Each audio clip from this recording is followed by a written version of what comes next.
مسلمانوں، اہل کتاب کا ایک گروہ یہ چاہتا ہے کہ تم لوگوں کو گمراہ کر دے، حالانکہ وہ اپنے سوا کسی اور کو گمراہ نہیں کر رہے، اگرچہ انہیں اب احساس نہیں ہے۔ اے اہل کتاب، اللہ کی آیتوں کا کیوں انکار کرتے ہو، حالانکہ تم خود ان کے من جانب اللہ ہونے کے گواہ ہو۔ اے اہل کتاب، تم حق کو باطل کے ساتھ کیوں گڈمڈ کرتے ہو اور کیوں جان بوجھ کر حق بات کو چھپاتے ہو؟ اہل کتاب کے ایک گروہ نے ایک دوسرے سے کہا کہ جو کلام مسلمانوں پر نازل کیا گیا ہے اس پر دن کے شروع میں تو ایمان لے آؤ اور دن کے آخری حصے میں اس سے انکار کر دینا، لہٰذا اس طرح مسلمان بھی اپنے دین سے پھر جائیں گے۔ تو یہ انہوں نے اسکیم بنائی تھی یہودیوں نے مسلمانوں کو اسلام سے برگشتہ کرنے کے لیے کہ صبح کے وقت لوگ اسلام کا اعلان کر دیں اور شام کو یہ کہہ کر اسلام سے پھر جائیں کہ ہم نے حضرت صلی اللہ علیہ وسلم کو قریب سے جا کر دیکھا ہے، آپ وہ پیغمبر نہیں ہیں جن کی خبر تورات میں دی گئی تھی۔ ان کا خیال تھا کہ اس طرح کچھ اور مسلمان بھی جو کمزور ابھی ہیں ان کو وہ بھی اسلام سے برگشتہ ہو سکتے ہیں، اور یہ لوگ جو تورات کے عالم ہیں جب اسلام میں داخل ہونے کے بعد بھی اس نتیجے پر پہنچے ہیں تو ان کی بات میں ضرور وزن ہوگا۔ یعنی کہ عام لوگوں کو گمراہ کرنے کے لیے کہ جو لوگ عام کچے ذہنوں کے لوگ ہیں، جب یہ شام کو اس دین اسلام سے پھر جائیں گے تو ظاہر اثر تو پڑے گا نا دوسروں پر بھی کہ کیا وجہ ہے، ان سے پوچھا جائے گا کہ کیا وجہ ہے تم دین اسلام کیوں چھوڑ رہے ہو، تو انہوں نے یہی وجہ بتائی ہے کہ یہ وہ نبی نہیں ہیں جن کا کہ ہماری تورات میں ذکر کیا گیا تھا، اور نہ ہی یہ وہ ہیں، ہم نے ان کو قریب سے دیکھا ہے تو یہ اس لیے اب ہم ان کا انکار کر رہے ہیں۔ تو اللہ پاک فرماتے ہیں کہ اللہ تعالیٰ آپ کہہ دیجئے کہ فضیلت تمام تر اللہ کے پاس ہے، وہ جس کو چاہتا ہے دے دیتا ہے، اور اللہ بڑی وسعت والا ہے، ہر چیز کا علم رکھتا ہے، وہ اپنی رحمت کے لیے جس کو چاہتا ہے خاص طور پر منتخب کر لیتا ہے، اور اللہ فضل عظیم کا مالک ہے۔ اہل کتاب میں سے کچھ لوگ تو ایسے ہیں کہ اگر تم ان کے پاس دولت کا ایک ڈھیر بھی امانت کے طور پر رکھوا دو تو وہ تمہیں واپس کر دیں گے، اور انہی میں سے کچھ ایسے ہیں کہ اگر 1 دینار کی امانت بھی ان کے پاس رکھواؤ تو وہ تمہیں واپس نہیں کریں گے، الا یہ کہ تم ان کے سروں پر کھڑے رہو۔ ان کا یہ طرز عمل اس لیے ہے کہ انہوں نے یہ کہہ رکھا ہے کہ امیوں یعنی غیر یہودی عربوں کے ساتھ معاملہ کرنے میں ہماری کوئی پکڑ نہیں ہوگی، یعنی وہ کہتے ہیں کہ جو یہودی نہیں ہیں عرب لوگ ان کے ساتھ ہم جو مرضی بے ایمانی کریں ہماری پکڑ نہیں ہوگی،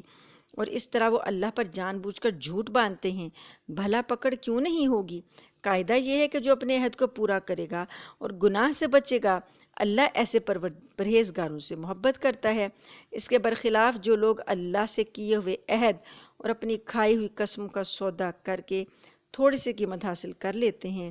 ان کا آخرت میں کوئی حصہ نہیں ہوگا، اور قیامت کے دن نہ اللہ ان سے بات کرے گا، نہ انہیں رعایت کی نظر سے دیکھے گا، نہ انہیں پاک کرے گا، ان کا حصہ تو بس عذاب ہوگا، انتہائی دردناک عذاب۔ وَإِنَّ مِنْهُمْ لَفَرِيقًا يَلْوُونَ أَلْسِنَتَهُمْ بالكتاب لتحسبوه من الكتاب وما هو من الكتاب ويقولون هو من عند الله وما هو من عند الله ويقولون على الله الكذب وهم يعلمون۔ اور انہی میں سے ایک گروہ کے لوگ ایسے ہیں جو کتاب یعنی تورات پڑھتے وقت اپنی زبانوں کو مروڑتے ہیں تاکہ تم ان مروڑ کر بنائی ہوئی اس عبارت کو کتاب کا حصہ سمجھو، حالانکہ وہ کتاب کا حصہ نہیں ہوتی، اور وہ کہتے ہیں کہ یہ عبارت اللہ کی طرف سے ہے، حالانکہ وہ اللہ کی طرف سے نہیں ہوتی، اور اس طرح وہ اللہ پر جانتے بوجھتے جھوٹ باندھتے ہیں۔ یہ یہود کا جو طرز عمل ہے، ان کے علماء اس طرح کرتے تھے کہ تورات کو پڑھتے وقت اپنی زبان کو مروڑ کر احکام کو بدل دیتے تھے تاکہ جو اصل حکم ہے وہ لوگوں کو پتہ نہ چلے، اور اپنی طرف سے بنا کے کچھ پیش کر دیتے تھے۔ تو اللہ فرماتے ہیں کہ یہ بعد میں کہتے ہیں کہ یہ اللہ کی طرف سے ہے، حالانکہ وہ اللہ کی طرف سے نہیں ہے، تو یہ اللہ پر جان بوجھ کر جھوٹ باندھتے ہیں۔ یہ کسی بشر کا کام نہیں ہے کہ اللہ تو اسے کتاب اور حکمت اور نبوت عطا کرے اور وہ اس کے باوجود لوگوں سے کہے کہ اللہ کو چھوڑ کر میرے میرے بندے بن جاؤ۔ یعنی ایک نبی جو ہے، اللہ اس کو جب انسان کو نبی بنا دے تو وہ بعد میں لوگوں کو کہے کہ اللہ کو چھوڑ کر میرے بندے بن جاؤ، یہ کسی بشر کا کام نہیں ہے۔ اس کے بجائے وہ تو یہی کہے گا کہ اللہ والے بن جاؤ، کیونکہ تم جو کتاب پڑھاتے رہے ہو اور جو کچھ پڑھتے رہے ہو اس کا یہی نتیجہ ہے کہ اللہ والے بن جاؤ۔ اور نہ وہ تمہیں یہ حکم دے سکتا ہے کہ فرشتوں اور پیغمبروں کو خدا قرار دے دو۔ جب تم مسلمان ہو چکے ہو تو کیا اس کے بعد وہ تمہیں کفر اختیار کرنے کا حکم دے گا؟ اور ان کو وہ وقت یاد دلاؤ جب اللہ نے پیغمبروں سے عہد لیا تھا کہ اگر میں تم کو کتاب اور حکمت عطا کروں، پھر تمہارے پاس کوئی رسول آئے جو اس کتاب کی تصدیق کرے جو تمہارے پاس ہے، تو تم اس پر ضرور ایمان لاؤ گے اور ضرور اس کی مدد کرو گے۔ اللہ نے ان پیغمبروں سے یہ کہا تھا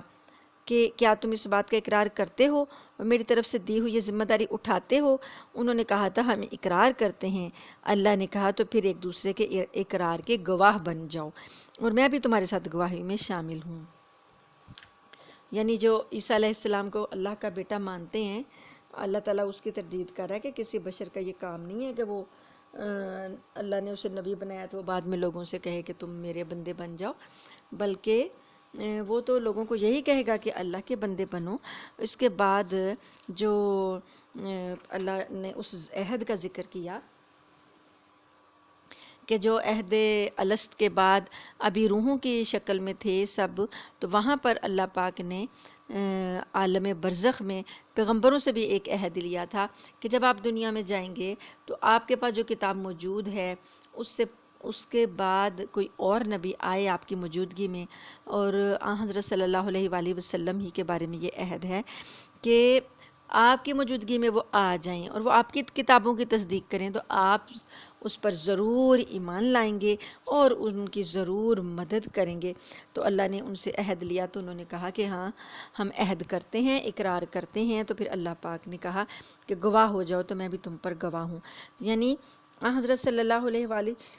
وسلم کی جو ختم نبوت کا اور آپ کی رسالت، آپ کا افضل الانبیاء اور خاتم الانبیاء ہونے کا جو عہد ہے، یہ پیغمبروں سے ازل میں ہی لے لیا گیا ہے۔ اس کے بعد بھی جو لوگ ہدایت سے منہ موڑیں گے تو ایسے لوگ نافرمان ہوں گے۔ اب کیا یہ لوگ اللہ کے دین کے علاوہ کسی اور دین کی تلاش میں ہیں؟ حالانکہ آسمان اور زمین میں جتنی مخلوقات ہیں ان سب نے اللہ ہی کے آگے گردن جھکا رکھی ہے، کچھ نے خوشی سے اور کچھ نے ناچار ہو کر۔ یعنی پوری کائنات میں اللہ کا حکم چلتا ہے، چاہے کوئی خوشی سے قبول کرے چاہے ناخوشی سے کرے، بہرحال چاروں ناچار اللہ کے فیصلوں کے آگے سر جھکانا ہی پڑتا ہے۔ مثلا یہ ہے کہ اگر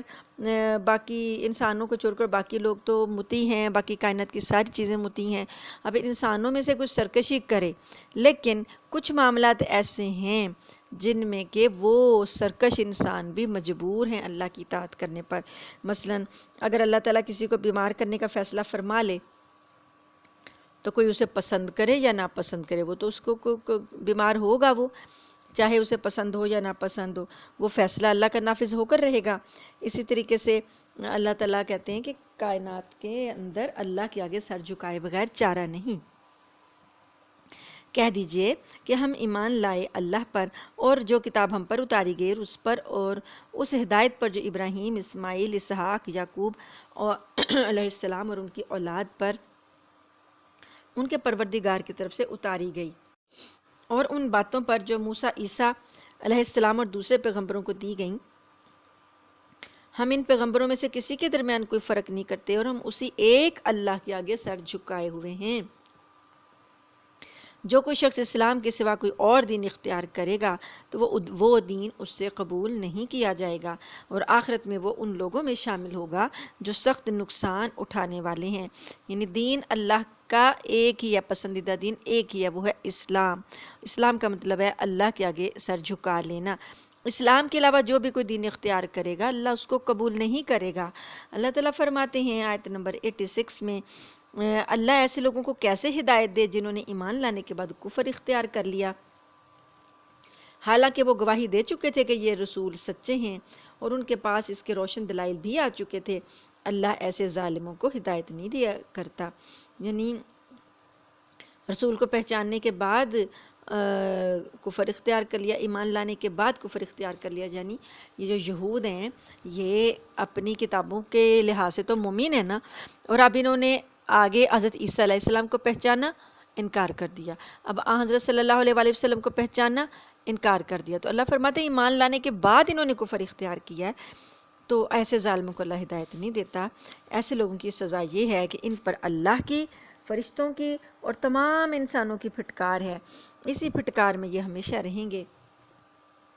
نہ ان کے لیے عذاب ہلکا کیا جائے گا اور نہ انہیں کوئی مہلت دی جائے گی۔ البتہ جو لوگ اس سب کے بعد بھی توبہ کر کے اصلاح کر لیں تو بے شک اللہ بخشنے والا بڑا مہربان ہے۔ اس کے برخلاف جن لوگوں نے ایمان لانے کے بعد کفر اختیار کیا پھر کفر میں بڑھتے ہی چلے گئے تو ان کی توبہ ہرگز قبول نہ ہوگی، یعنی کہ کفر سے توبہ کرنے کی بجائے